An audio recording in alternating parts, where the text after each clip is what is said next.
প্রিয় দর্শক আসসালামু আলাইকুম। আমি আমিরুল মোমিনিন মানিক এই বিশেষ পর্যালোচনায় আপনাদেরকে আমন্ত্রণ জানাচ্ছি। বিষয় হচ্ছে এই কাজটি করলেই ইরানের পায়ে পড়বেন ট্রাম্প। কি এমন কাজ? যে কাজ ইরান করলেই ট্রাম্প একেবারে নতজানু হয়ে যাবেন? ট্রাম্প পা ধরে কান্নাকাটি করবেন ইরানের? অথবা প্রকাশ্যে ঘোষণা দিয়ে পরাজয়কে স্বীকার করে নেবেন? কি এমন কাজ হতে পারে? একটা কাজ আছে যেটা ইরান যদি ঘোষণা দেয় তাহলে অবশ্যই হতে পারে। সেই কাজটি হচ্ছে ইরান এখন এই ঘোষণা দিয়ে দিতে পারে যে দেশটি পারমাণবিক অস্ত্রধারী রাষ্ট্র। দেশটি পারমাণবিক বোমা তৈরি করতে সক্ষম। দেখুন, ইরানের সর্বোচ্চ ধর্মীয় নেতা আয়াতুল্লাহ আলী খামেনিকে হত্যার মধ্য দিয়ে যুক্তরাষ্ট্র স্পষ্টত আন্তর্জাতিক যুদ্ধের আইন লঙ্ঘন করেছে, পাশাপাশি তারা যুদ্ধাপরাধও করেছে।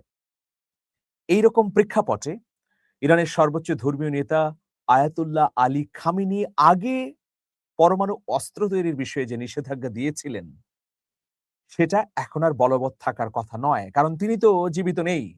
তার স্থলাভিষিক্ত হয়েছেন তারই ছেলে, আরেকজন কঠোর বিপ্লবপন্থী নেতা আয়াতুল্লাহ মুজতবা খামেনি। তো সেক্ষেত্রে ইরান এখন নতুন সিদ্ধান্ত যদি গ্রহণ করে, তাহলে মার্কিন যুক্তরাষ্ট্রের এই যে ফুসফাস, অহমিকা দম্ভ, হুঙ্কার বা আগ বাড়িয়ে নিজেকে বিজয়ী ঘোষণা করার মনোবাঞ্ছা তা মুহূর্তেই উবে যেতে পারে। এরকমটিই কিন্তু আন্তর্জাতিক বিশ্লেষকরা বলছেন। সম্প্রতি রয়টার্স এ নিয়ে একটা প্রতিবেদন তৈরি করেছে। সেখানে দেখানো হচ্ছে যে জনগণ আগের তুলনায় ঐক্যবদ্ধ। জনগণের তরফ থেকেই এখন এই দাবিটি সোচ্চার হচ্ছে যে পরমাণু অস্ত্র তৈরির সক্ষমতা অর্জন করতে হবে ইরানকে, পাশাপাশি ঘোষণাও দিয়ে দিতে হবে। দেখুন, আমরা যদি প্রেক্ষাপট খুঁজি তাহলে কি দেখব? পাকিস্তান যখন পারমাণবিক অস্ত্র তৈরির উদ্যোগ নিল বা উত্তর কোরিয়ার কথা যদি বলি, এই দুটো রাষ্ট্রের পরিস্থিতির সামনে রেখে আলোচনা করা যায়। তো তখন আমরা কি দেখেছি? মার্কিন যুক্তরাষ্ট্রের তরফ থেকে বিভিন্ন হুমকি-ধামকি কিন্তু পাকিস্তানকে দেয়া হয়েছে, উত্তর কোরিয়াকে দেয়া হয়েছে। পাকিস্তান যদি পারমাণবিক অস্ত্রের অধিকারী হয়, তাহলে তাদেরকে ধ্বংস করে দেয়া হবে। তাদেরকে ভাতে, খাদ্যে, পানিতে, তেলে, জ্বালানিতে, প্রযুক্তিতে হত্যা করা হবে। পাকিস্তানকে মাটির সঙ্গে গুঁড়িয়ে দেয়া হবে। এই ধরনের হুমকি-ধামকি এবং নানা ধরনের হুঁশিয়ারি মার্কিন যুক্তরাষ্ট্রের তরফ থেকে কিন্তু দেয়া হয়েছিল। কিন্তু ভারত যেহেতু আগে পারমাণবিক অস্ত্রের পরীক্ষা চালিয়েছে, সুতরাং পাকিস্তানের জন্য এটা বাধ্যতামূলক হয়ে যায় বা পাকিস্তান যদি পারমাণবিক অস্ত্রের পরীক্ষা না চালাতো, তাহলে ভয়াবহ একটা বিপদের মধ্যে পড়তো সার্বভৌমত্ব রক্ষার ক্ষেত্রে। তো সেই জন্যে একটা মিথ আছে পাকিস্তানের বেলায় যে পাকিস্তান অনাহারী থেকেও এই পারমাণবিক অস্ত্র উৎপাদনে সক্ষম হবার যোগ্যতা অর্জন করেছে। ফলে এই দক্ষিণ এশিয়ার কথাই যদি বলি, তাহলে আঞ্চলিক নিরাপত্তার ক্ষেত্রে একটা ভারসাম্য তৈরি করতে পেরেছে। এখন ইরান নিয়ে নানা ধরনের উদ্বেগ আন্তর্জাতিক পারমাণবিক সংস্থার, মার্কিন যুক্তরাষ্ট্রের, ইসরায়েলের, আরো কিছু সংখ্যক নিপীড়ক রাষ্ট্রের। তাদের এই উদ্বেগ আসলে ফুরিয়ে যেতে পারে যখন ইরান এই চাঞ্চল্যকর ঘটনাটি ঘটিয়ে ফেলবে। তো সেটা নিয়েই আসলে একটি প্রতিবেদন করেছে রয়টার্স। রয়টার্সের প্রতিবেদনে অনেক গুরুত্বপূর্ণ তথ্য আছে। সেখানে বলা হচ্ছে যে ইরানের পরমাণু নীতির পরিবর্তনের দাবি উঠেছে জোরালোভাবেই। পশ্চিমা দেশগুলো দীর্ঘদিন ধরে বলে আসছে ইরান পরমাণু বোমা তৈরি করতে কিংবা তা দ্রুত তৈরির সক্ষমতা অর্জন করতে চায়। তবে ইরান তা বারবার অস্বীকার করেছে। তেহরানের দাবি, ইসলামে পরমাণু অস্ত্র নিষিদ্ধ হয় খামেনি তা তৈরিতে নিষেধাজ্ঞা দিয়েছিলেন। এছাড়া পরমাণু অস্ত্রের বিস্তার রোধ সংক্রান্ত চুক্তির সদস্য হওয়ায় ইরানের পরমাণু বোমা তৈরির প্রশ্নই ওঠে না। পরমাণু বোমা তৈরি না করার বিষয়ে প্রয়াত সর্বোচ্চ নেতা আয়াতুল্লাহ আলী খামেনির অলিখিত এই ফতোয়া ছিল। নতুন সর্বোচ্চ নেতা বাতিল না করা পর্যন্ত ফতোয়াটি কার্যকর থাকবে বলে ধারণা করা হচ্ছে। একটি সূত্র জানাচ্ছে যে এখন পর্যন্ত ইরানের পরমাণু নীতি পরিবর্তনের কোনো পরিকল্পনা নেই। পরমাণু বোমা তৈরিরও কোনো সিদ্ধান্ত নেওয়া হয়নি। তবে সরকারের প্রভাবশালী ব্যক্তিরা বর্তমান নীতি নিয়ে প্রশ্ন তুলেছেন এবং পরিবর্তনের দাবি জানিয়েছেন। যুক্তরাষ্ট্র, ইসরায়েল এমন এক সময়ে ইরানে হামলা শুরু করেছে যখন তেহরানের পরমাণু কর্মসূচি নিয়ে যুক্তরাষ্ট্র আলোচনার টেবিলে ছিল। আলোচনা প্রায় শেষ পর্যায়ে ছিল। এখন ইরানের জনগণ দাবি করছে, যেহেতু যুক্তরাষ্ট্র ইরানকে সম্মান দেখায়নি, ইরানের দাবিকে উপেক্ষা করেছে, আলোচনার টেবিল থেকে হঠাৎ করে উঠে গিয়ে আচমকা হামলা করেছে, সুতরাং ইরানের পরমাণু অস্ত্র তৈরির যৌক্তিকতা সামনে এসেছে।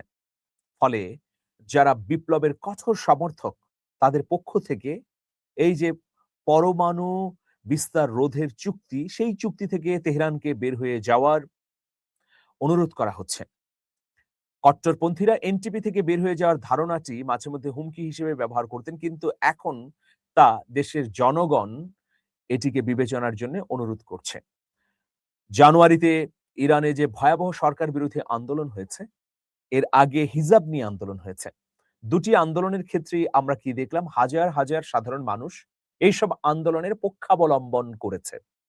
কিন্তু দেখুন, হিজাব ছাড়া তরুণী নারীরা এখন ইরানের সার্বভৌমত্ব রক্ষার এই আন্দোলনে মাঠে নেমে আসছে। তারা বলছে যে হিজাব বা দ্রব্যমূল্যের ঊর্ধ্বগতির এই আন্দোলন, সেটি তো সরকার পতনের আন্দোলন ছিল না, কিন্তু এখন ইরানের স্বাধীনতা সার্বভৌমত্বের বিরুদ্ধে মার্কিন যুক্তরাষ্ট্রের আগ্রাসন চলছে।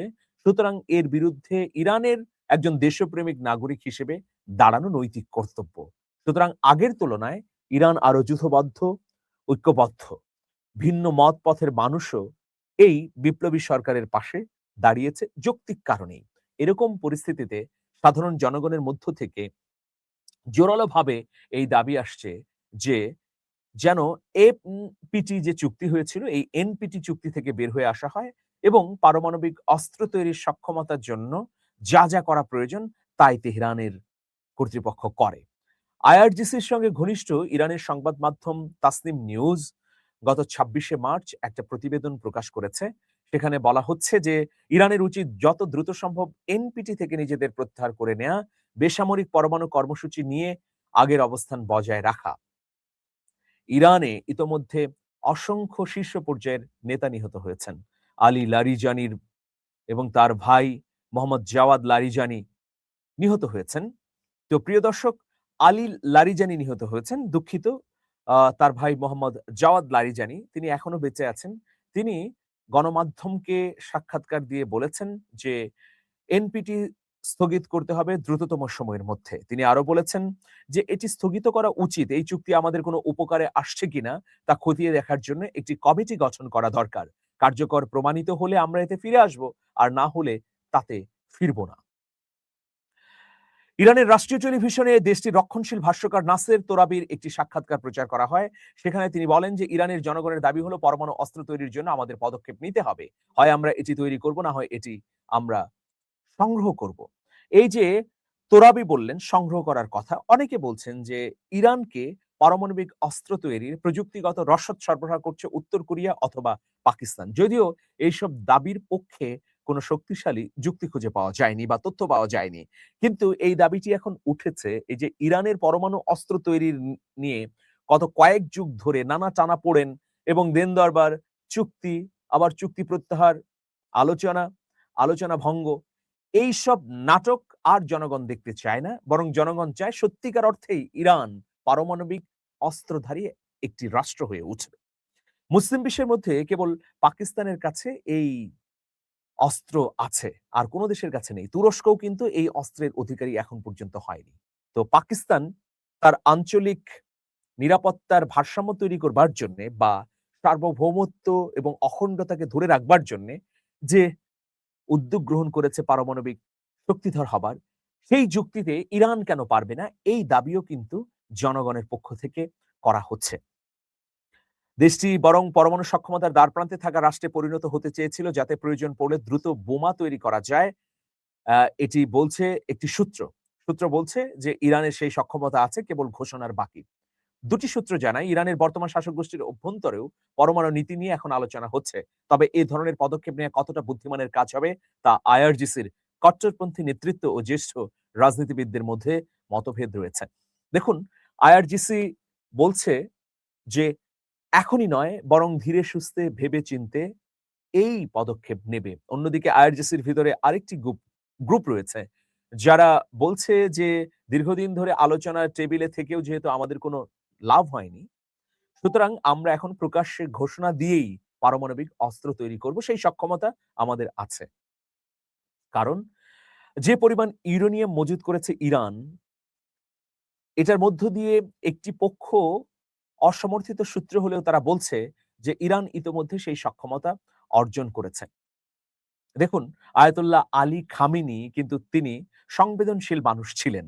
ফলে ইসলামের নীতিকে পুঙ্খানুপুঙ্খভাবে অনুসরণ করতেন।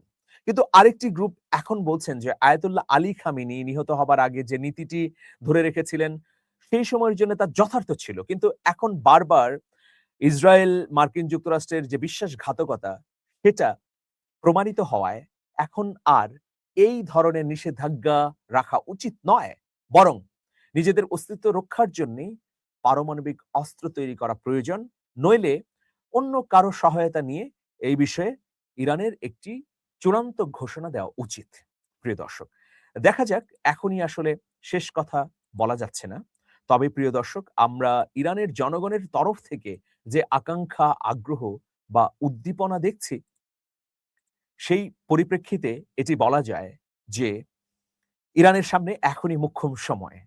যত প্রতিবন্ধকতায় আসুক, যখন পারমাণবিক বোমা তৈরির ঘোষণা দিয়ে ফেলবে ইরান, তখন আর মার্কিন যুক্তরাষ্ট্র, ইসরায়েল বা ন্যাটো, ইউরোপীয় ইউনিয়নের কিছুই করার থাকবে না। কারণ তখন সমানে সমানে লড়াই হবে। মার্কিন যুক্তরাষ্ট্রেরও পারমাণবিক অস্ত্র আছে, ইরানেরও আছে। মার্কিন যুক্তরাষ্ট্র যদি একটি মারে, ইরান দুটি মারবে। এই সমীকরণ যখন তৈরি হয়ে যাবে, তখন ট্রাম্প বাস্তবতার কারণেই মাথা নিচু করতে বাধ্য হবেন। কারণ যেসব পারমাণবিক রাষ্ট্র আছে তাদের বিরুদ্ধে মার্কিন যুক্তরাষ্ট্র কিন্তু কখনোই আগ্রাসন চালায় না। কারণ একথা মার্কিন যুক্তরাষ্ট্রের ডিপ স্টেট জানে, ইট মারলে পাটকেল খেতে হবে। প্রিয় দর্শক, আজকে এ পর্যন্তই। সবাই অনেক অনেক ভালো থাকুন। শুভেচ্ছা নিরন্তর। আল্লাহ হাফেজ।